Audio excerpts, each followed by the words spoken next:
नमस्कार। इस वक्त की बड़ी खबर आ रही है आपके कॉलेज परीक्षाओं जुड़ी। यूजीसी ने 6 बड़े फैसले किए हैं कॉलेज परीक्षाओं पर। इस वीडियो में हम बात करेंगे भारत के सभी कॉलेज और विश्वविद्यालयों की परीक्षाओं के बारे में। यूजीसी की फाइनल रिपोर्ट आ चुकी है और ऑफिशियल प्रेस नोट भी जो यूजीसी है उन्होंने जारी कर दिया है और इसमें बताया गया है कि इन्हें किया जाएगा प्रमोट या इनकी होगी परीक्षाएं। संपूर्ण अपडेट इस वीडियो में मिलेगी। जो भ्रम की स्थिति कल से फैली हुई है कि कोई कह रहा है कि परीक्षाएं होगी, कोई कह रहा है नहीं होगी, कोई कह रहा है फर्स्ट ईयर की होगी, सेकेंड ईयर होगी और अंतिम वर्ष की परीक्षाएं हैं वो भी होगी और कोई कह रहा नहीं होगी। तो संपूर्ण अपडेट आपको इस वीडियो में डाउट करे होने वाले, तो वीडियो को एंड तक जरूर देखिएगा।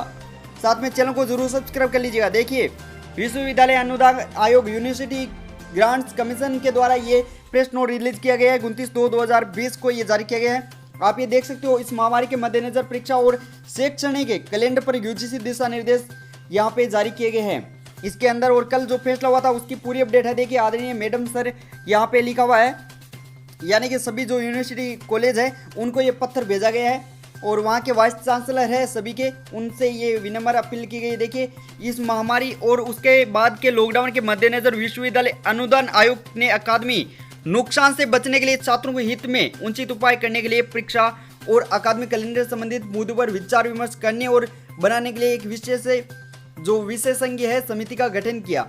विशेषज्ञ समिति ने विश्वविद्यालयों, कुलपतियों, कॉलेज के प्राचार्यों और विभिन्न इलेक्ट्रॉनिक्स माध्यमों जैसे ईमेल, फोन, व्हाट्सएप, ऑनलाइन बैठकों आदि के माध्यम से हितधारकों के साथ बातचीत की और अपनी रिपोर्ट है वो यूजीसी के सौंप दी। और इसके बाद यूजीसी है उनकी बैठक हुई और ये एचआरडी मिनिस्टर को सौंपी और एचआरडी मिनिस्टर से इसका फिर जवाब आया। तो इसमें देखिए आगे क्या अपडेट दी गई कि विश्वविद्यालय और कॉलेज की स्थिति विविधता को देखते हुए उनकी तैयारियों का स्तर, छात्रों की आवासीय स्थिति, विभिन्न क्षेत्रों, राज्य और अन्य कारकों में फैली इस महामारी की स्थिति के कारण इसका व्यापक मूल्यांकन करने के बाद कारकों, परीक्षा और शैक्षणिक कैलेंडर के लिए किसी भी प्रकार की समस्या निपटने के लिए एक योजना बना सकते हैं। यह दोहराया जाता है कि विश्वविद्यालय को सभी हितधारकों के सर्वोत्तम हितों को ध्यान में रखना चाहिए। दिशा निर्देश को अपनाने और लागू करते समय निवारण उपायों के लिए प्रोटोकॉल का पालन करते हुए सभी संबंधित के स्वास्थ्य और सुरक्षा को सर्वोच्च प्राथमिकता है वो देनी चाहिए। यानी दोस्तों, यहाँ पे साफ साफ ये कहा गया है कि जो अभी ये महामारी ज़्यादा फैल रही है तो इसके कारण छात्र हितों का यहाँ पे ध्यान रखा जाना चाहिए। विशेष रूप से इन्होंने ये बात यहाँ पे दोहराई है।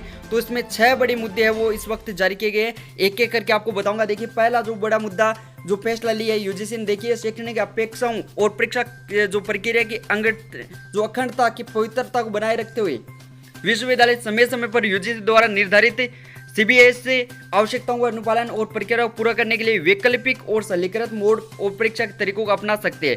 इनमें एमसीक्यू, ओएमआर आधारित परीक्षाएं, open book, open science assignment या प्रेजेंटेशन आधारित आंकलन आदि इसमें शामिल है। देखिए दोस्तों, इसमें इस प्रकार से कहा गया है कि आप विद्यार्थी को वो उत्तर पुस्तिका भी उसको साथ में लेने के लिए उनको बोल सकते हो, जिससे कि जल्दी से जल्दी एग्जाम निपट जाए। और साथ में आप बिल्कुल भी उसमें अवकाश मत दीजिएगा, बीच में गैप मत दीजिएगा और आप परीक्षा उस हिसाब से आप करवाना चाहते हो। यदि आपकी महामारी जिस राज्य में कम है वहाँ पर आप करवा सकते हो। दूसरा मुद्दा देखिए, विश्वविद्यालय प्रत्येक परीक्षा में दिए गए समय को 3 घंटे, जहाँ पर 3 घंटे होते हैं वहाँ पर 2 घंटे तक कम करने की यहाँ पे बात की गई है। यानी कि आप 3 घंटे की जगह 2 घंटे वहाँ पर कर सकते हो, ये भी आपके लिए है। और इसमें सरलीकृत अपना सकते हो, परीक्षाओं के कुशल और नए तरीके अपना सकते हैं अगर जरूरत पड़े तो, लेकिन गुणवत्ता समझौता किए बिना, ताकि प्रक्रिया को कहीं पारियों में पूरा किया जा सके। उसी समय एक छात्र के प्रदर्शन का भी मूल्यांकन करने के लिए पवित्रता बनाए रखी जानी चाहिए। इसके साथ ही तीसरा बड़ा मुद्दा देखिए, विश्वविद्यालय अपने अध्यादेश, नियम और विनियम परीक्षा की योजना के अनुसार ऑफलाइन या ऑनलाइन मोड से टर्मिनल, इंटरमीडिएट, सेमेस्टर, ईयर परीक्षाओं का आयोजन कर सकते हैं। यानी कि दोस्तों, इसमें आप देख सकते हो कि कहा कि जिस हिसाब से जो भी विश्वविद्यालय ऑफलाइन भी परीक्षा करवा सकते हैं, ऑनलाइन मोड से भी करवा सकते हैं यदि उनके पास कोई साधन है तो। तीसरे बिंदु में ये। चौथा बिंदु देखिए, पीजी यूजी पाठ्यक्रमों कार्यक्रमों के लिए टर्मिनल, सेमेस्टर वर्ष की परीक्षाएं विश्वविद्यालय द्वारा आयोजित की जा सकती है, जैसा कि सामाजिक गड़बड़ी के प्रोटोकॉल को वे अकादमिक कैलेंडर में सुझाव दिया गया है। देखिए, यहाँ पे ये बात की गई है कि यूजी पाठ्यक्रमों कार्यक्रम के टर्मिनल, यानी कि जो आपकी स्वास्थ्य विभाग की जो भी यहाँ पे भागीदारी होती है कॉलेज में, उसके आधार पर आपकी परीक्षाएं ली जा सकती है और उसी के हिसाब से आपको है वो अगली कक्षा में प्रमोट भी कर सकते हैं। इसके बाद में नेक्स्ट अपना देखिए, जो 5वां बिंदु है वह है 5वां बिंदु है कि मध्यवर्ती सेमेस्टर वर्ष के छात्र विश्वविद्यालय परीक्षाओं का आयोजन कर सकते हैं। विभिन्न स्तरों, राज्य और अन्य कारकों में उनके स्तर की तैयारियां, छात्रों की आवासीय स्थिति, COVID और इस महामारी की स्थिति का व्यापक मूल्यांकन करने के बाद ये कर सकते हैं। यानी कि दोस्तों यहाँ पे जो भी विश्वविद्यालय है वो परीक्षा यदि आयोजन करवाता है तो सबसे पहले इस महामारी का ध्यान रखते हुए अपनी परीक्षाएं वो यहाँ पे करवा सकता है। यदि COID के मद्देनजर स्थिति सामान्य नहीं दिखती है तो छात्रों की सामाजिक गड़बड़ी, सुरक्षा और स्वास्थ्य बनाए रखने के लिए पैटर्न के आधार पर छात्रों ग्रेडिंग है। देखिए दोस्तों यहाँ पे बड़ी खबर, ग्रेडिंग 50% अंकों के साथ हो सकती है। यानी कि पहले जो फर्स्ट आपका सेमेस्टर हुआ है उसके आधार पर आपको 50% उसके और 50% इस बार एग्जाम कराकर आपको ग्रेडिंग यहाँ पे दी जा सकती है। यानी इस बार जो 100% का होता है उसे 50% का करके आप ये एग्जाम कराए और उस हिसाब से आप नंबर दे सकते हो। अब देखिए यहाँ पे महत्वपूर्ण बिंदु भी है कि विश्वविद्यालयों द्वारा अपनाए गए मूल्यांकन 50% केवल पिछले सेमेस्टर यदि उपलब्ध हो और उसमें प्रदर्शन पर सम्मानित किया जा सकता है। आंतरिक मूल्यांकन, सतत मूल्यांकन, प्रारंभिक, मध्य सेमेस्टर आंतरिक मूल्यांकन या छात्र प्रतिकृति के लिए जो नाम दिया गया है, यानी यहाँ पे कोई भी नाम दे सकते हो और पिछले सेमेस्टर के आधार पर उसे आप पास भी कर सकते हो 50 अंकों की परीक्षा लेकर, ये बात की गई है।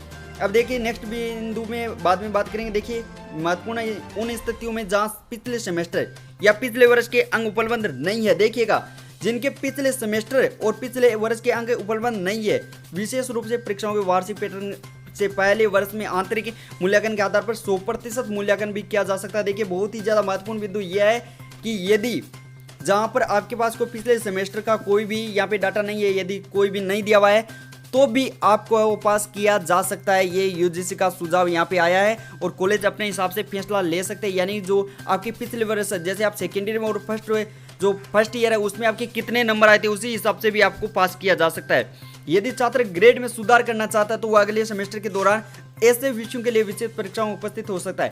यानी कोई छात्र ये चाहता है कि मेरे पिछले बार कम नंबर आए तो इस बार मेरे ज़्यादा आ सकते हैं, तो वो इसके लिए अपील कर सकता है अपने विश्वविद्यालय में और जब भी स्थिति सामने हो सकती है तब वो कर सकता है। अगला बिंदु देखिए, उपरोक्त के अलावा निम्नलिखित कदम उठाने की आवश्यकता है। विश्वविद्यालय में वर्तमान शैक्षणिक वर्ष के लिए कैरी फॉरवर्ड उन विषयों के लिए जिनमें छात्र विफल रहे हैं की योजना को अनुमति दी जाएगी। प्रत्येक छात्र को अगले सेमेस्टर वर्ष में पदोन्नत किया जाएगा। देखिए दोस्तों यहाँ पे ये बात महत्वपूर्ण ये निकल के आ रही है कि जो छात्र है उनको अगले सेमेस्टर वर्ष में पदोन्नत किया जाएगा। हालांकि ऐसे छात्र उस पाठ्यक्रम के लिए परीक्षा को मंजूरी दे सकते हैं जिसमें वह असफल रहा है, अनुपस्थित रहा है जब भी परीक्षा आयोजन किया जाता है।